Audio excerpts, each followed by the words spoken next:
living and working abroad. Mhm. It's definitely an idea that captures the imagination, doesn't it? Offering new horizons for your career, for your life. Today, we're diving deep into what it genuinely takes to make that leap. Exactly. And this deep dive, it's based on a whole collection of sources exploring this rapidly expanding world of international work. Our mission, really, is to equip you, our listener, with the core insights, the specific details you need to navigate this exciting landscape, helping you find where your skills are most valued and, how to make that leap with confidence. Okay, let's start with just the scale of it all. Global mobility. The numbers are pretty striking. Our sources tell us nearly 900 million people, that's like 16% of adults worldwide, are ready to pack their bags. And roughly 1 in every 27 people is already living in a foreign country. What I found interesting, though, is the average working expat, 46.2 years old. I would guess younger. Yeah, that's a great observation, isn't it? It suggests a certain maturity in the expat market now. Often these aren't just, gap year adventures anymore. They're professionals, often with established skills, looking for higher earning potential maybe or career growth they feel is capped at home. They're leveraging experience. Right. Not just chasing a fresh start, necessarily. Precisely. And this whole movement, it's been dramatically sped up by the internet, global connectivity that really changed the game. So, beyond just wanting an adventure, what's really driving this surge? For individuals, maybe like our listener tuning in. Well, we see a kind of clear trifecta of motivators emerging from the sources. Career advancement is huge. I think the numbers was 70% of expats in the USA, 69% in Singapore. They say moving significantly improved their career prospects. Wow, those are high numbers. They really are. Then there's financial improvement. We saw notes from an expat in the UAE saying it created an opportunity to earn and support family back home. And an Irish expat in the US liked the chance to, make money and get ahead financially. Makes sense. Money talks. It does. But it's not all about the balance sheet. Quality of life, new experiences, learning about different cultures, personal growth, just a fresh start. These are really powerful pulls, too. For many, like Jeremy Scott Foster, who taught in China, it's this unique blend. Financial independence and that deep cultural immersion. It turns a career move into a whole lifestyle transformation. That accessibility you mentioned, the internet making it easier, that definitely lowers the barrier. Does that also mean more competition, though? It's true, more people are looking, Hey. but it's also easier than ever to search and apply globally. So many companies offer virtual interviews now, and that can actually streamline the visa process sometimes, which can be, let's face it, pretty tricky. You might get a job offer before you even commit to moving. That's a big plus. Definitely. But before you even start looking at specific countries or roles, we really encourage some self-reflection. Think about your circumstances. Do you have loads of experience? Or are you entry level? Could moving be a chance to switch careers entirely?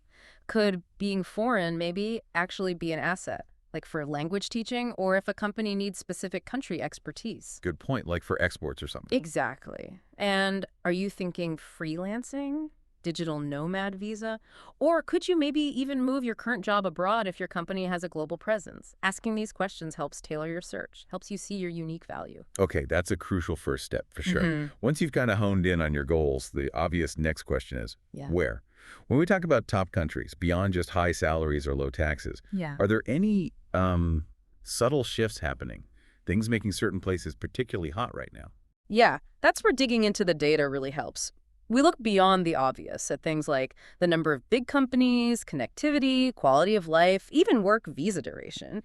And what's emerging is this fascinating mix of economic opportunity and, well, lifestyle appeal. Take the United Arab Emirates, the UAE. It's a Gulf powerhouse, right? An incredible 93.5% employment rate. 93.5. Yeah. And importantly, no income tax. It's got a massive expat community, so it's incredibly diverse. You'll find big opportunities in hospitality, digital marketing, real estate, healthcare, petroleum engineering, education. Average salary is around AED 11,500 a month. And then you've got Germany, known for its economy, sure, but also that excellent work-life balance. Sometimes even a 4-day week, I read. That's right. Plus high living standards, affordable healthcare, education. It's very attractive. Our sources show strong demand in computer science, engineering, especially things like e-mobility, healthcare, and business management. Okay. And the Netherlands. I hear startup capital a lot. Often called that, yeah. Europe's startup hub. Offers great job security, a really progressive work culture. It's strong in IT, fashion, media, sustainability, AI, and it always ranks super high on happiness indexes, usually top 5. Right. Australia is another big one, isn't it? Mm. Growing fast, issuing lots of visas. One of the world's fastest growing economies, absolutely. Setting records for work visa issuance, it offers a robust, stable economy, good work-life balance, and that, famously relaxed lifestyle. Hot fields there include IT, cybersecurity, project management, machine learning. Okay, heading east, South Korea, beyond K-pop and entertainment. Definitely, it's a major job market. English teaching is particularly lucrative, high demand, great pay, but there are also strong opportunities in IT, PR, data science, lots driven by its tech innovation. And Canada. We always hear about Canada. Yep. Known for generally a reasonable cost of living, though some big cities are pricey, mind you. Higher salaries, good work-life balance, excellent opportunities in web development. Skilled trades are big too. Healthcare, engineering, business management. France. What's the draw there besides, well, France itself? Strong labor laws are a big one. That 35-hour work week is mandated. Plus, obviously, the rich culture, excellent healthcare, key jobs, data analysis, web development, fashion, healthcare, education. Singapore comes up a lot too. IT, healthcare, finance. Absolutely. Yeah. Strong job market, great scope in those areas, high salary packages, low personal income tax rates. And it's a big but you have to factor in the very high cost of living and some pretty strict laws. It's a trade-off. Okay. Hong Kong, still a hot spot. Very much so for international job seekers. It's got that work hard, play hard vibe. Attracts professionals in digital advertising, HR, finance, IT, management. Known for its robust financial sector and top-notch education. And lastly, Denmark. What stands out there? Our sources really highlight its thriving job market, low unemployment, lots of global investment, and it has that flexicurity labor market we talked about. It balances flexibility for employers with security for employees through strong social safety nets. This dynamic attracts talent in IT, finance, engineering, hospitality, and life sciences. Interesting mix. So, yeah, looking at the bigger picture, many of these countries offer that great work-life balance, high quality of life, diverse communities. But it's crucial to be realistic about the downsides. High cost of living is common. Singapore, Hong Kong, Australia, Denmark. Sometimes higher taxes like Germany or France. And of course, potential language barriers, though English often works for business. The real win is usually a holistic calculation, not just the salary number. That's a really vital distinction. Okay, so you've thought about potential destinations. Now, this is where it gets really interesting for career planning. What specific roles are booming for expats, and what's driving that demand? You mentioned fixed-term roles versus gig economy. Exactly. We can kind of group them that way. Fixed duration or contract roles offer that adventure, but with some stability. Great for getting international experience with financial security. Let's start there. A top pick, especially for English speakers, is ESL teacher, English as a second language.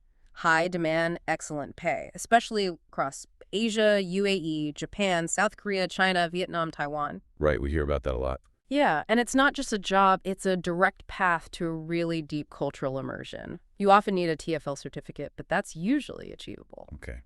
What else in fixed term? Travel nursing is critical, driven by global nurse shortages, aging populations.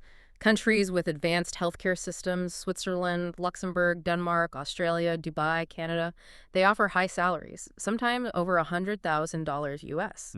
That's also a great way to upskill, work with diverse patient groups, see different healthcare approaches. Makes sense. Huge demand there. Huge. And the hospitality industry, it employs like 320 million people worldwide. Yeah. Tons of opportunities for expats. Places like the US, UK, Mexico, Switzerland, UAE offer diverse settings, clear career paths, and don't forget other fixed roles being a tour guide in Italy or Japan, an au pair in the US or Germany, even working on cruise ships or yachts. Many of those come with perks like free room and board, plus loads of travel. Right, unique benefits there. Okay, shifting gears to the gig economy. Shorter term, more flexibility. Exactly. Perfect for shorter engagements, unparalleled flexibility, freedom to work from pretty much anywhere. And the biggest trend globally right now, AI specialist. Artificial intelligence. Investment in AI has just exploded up 800% since 2022, apparently. AI is the most in-demand skill. Wow, 800%. It's staggering. Roles range from AI engineers, prompt writers, but also just leveraging AI in existing fields. Data analysis, marketing, sales. Our sources point to high demand for machine learning engineers working on natural language processing or data scientists doing predictive analytics, especially in fintech or healthcare. Expect high demand for years. Okay, AI is huge. What else is big in the gig world? Web development is still massive, Yeah. one of the most sought-after roles globally. Good salaries, maybe $47,000 to $115,000 US range. Lots of remote work opportunities, which obviously fits the expat lifestyle well. Think Canada, Australia, Sweden, Denmark, UK, US. It's not just generalists, it's expertise in specific frameworks, cloud platforms. Cybersecurity, too, I imagine, with everything going digital. Absolutely booming. Demand surged 350% between 2013 and 2021, driven by rising cyber threats, and AI adds another layer to that. Roles go from entry-level analysts all the way up to ethical hackers, chief information security officers, CISOs. Salaries are competitive, averaging around $110,000 in the US, and international experience is often highly valued here because threats are global. Makes sense. What about green jobs? Renewable energy? Yeah, another rapidly growing sector. Jobs have more than doubled in the last decade, driven by that global push for sustainable energy. You find diverse roles at engineers, project managers, consultants. Major producing countries are China, the US, Brazil, India, Germany, France. It's a field where you can build a career and feel like you're contributing to something bigger. Definitely appealing. Any other notable gig roles? Well, there are many others worth looking at. Social media managers, SEO marketers is a really in-demand skill. Pays well in the US, Ireland, Australia. Graphic designers, especially if you target countries with strong design cultures like Germany, Switzerland, Italy. And virtual assistants, relatively low barrier to entry, can be done from anywhere. These often need really good cross-cultural communication skills, though. Good point. So beyond specific gig or fixed roles, are there broader sectors seeing fast growth for expats? Yes, definitely. Healthcare workers, as we touched on with nurses, are urgently needed overall due to aging populations globally. The WHO actually predicts a shortage of 11 million health workers by 2030. That includes 4.5 million nurses. It covers traditional roles, but also medical tech specialists. 11 million. That's massive. It is. Travel and tourism, too. We mentioned hospitality, but the sector overall is the fastest growing industry globally. Jobs from hotel staff to tour guides. And emerging markets like Qatar, Albania, Saudi Arabia are showing huge growth, opening new frontiers. Interesting. Finance, still strong. Very strong. The global financial services sector is booming, largely thanks to tech advances, fintech especially. In-demand roles include management accountants, financial analysts, and those high-paying C-suite jobs like CFOs, finance directors, often focused on international markets. What about more creative or tech-adjacent fields, like gaming? Oh yeah, the gaming industry is a huge creative space. Over 3 billion gamers worldwide, expected to be worth something like $237 billion by 2031. Offers roles from programmers and animators to marketers. Major hubs are China, the US, Japan, a rapidly expanding global playground if you have the skills. Pharmaceuticals always seems like a stable, high-paying sector. It is a trillion-dollar industry, offers high salaries, good career progression in scientific roles, admin, business development. The U.S. leads, but Germany, the U.K., Ireland are also strong markets. And specific language skills can be a real asset here, especially in R&D. Logistics sounds maybe less glamorous, but crucial with online shopping. Absolutely booming. Online shopping, complex global supply chains. It's created huge opportunities. Professionals in supply chain management, everything from truck drivers, there are shortages in many countries, to inventory managers. Hotspots, US, China, Germany, UAE. Urgent need for talent across that whole chain. And finally, back to language teaching. Seems like a constant. It really is. Consistently a top expat job, driven by global trade, tourism. It never really goes away. The main requirement is fluency in your own language, usually English. Though degrees and teaching certificates might be needed depending on the place, it's often one of the most direct routes to living abroad. Okay, so we've covered with the jobs, the sectors, and the where the countries. Let's get practical. How do you actually make this expat dream happen? What are the concrete steps? Right, the practicalities. First and foremost, do your research properly. It's crucial to find out which industries are really thriving where you want to go and what qualifications are genuinely needed. Sometimes it's not what you'd expect. Good advice.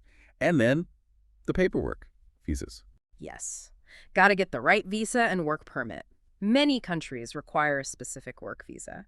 And having a confirmed job offer often helps that application process significantly, can even speed it up. Don't underestimate the visa hurdle. Health insurance too, right? Yeah.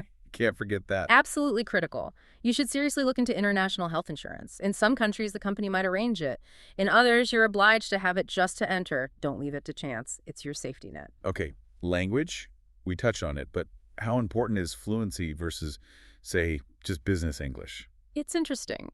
Knowing the local language is obviously a huge plus for daily life, integrating, just getting around.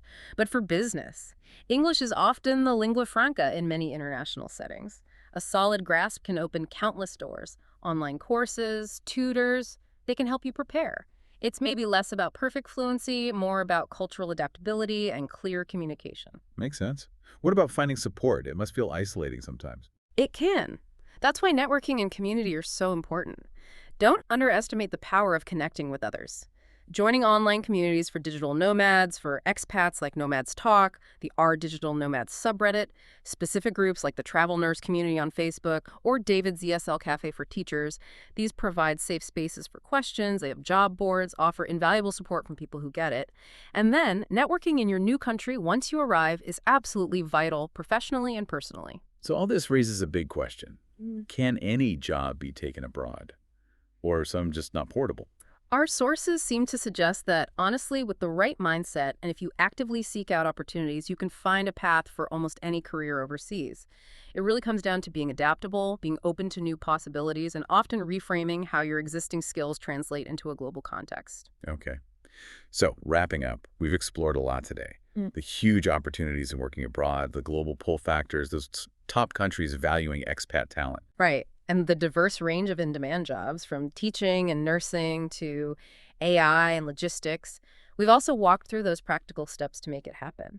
It really emphasizes that blend of potential financial gain and significant personal growth that defines the expat experience. It's clear moving abroad can genuinely accelerate your career and personal goals. So connecting this all back to the bigger picture, thinking about this world that increasingly values international exposure across cultural skills, here's something maybe for you, the listener, to mull over. What unique perspective or skill do you already possess, maybe without even realizing it, that could be a hidden asset in a foreign job market?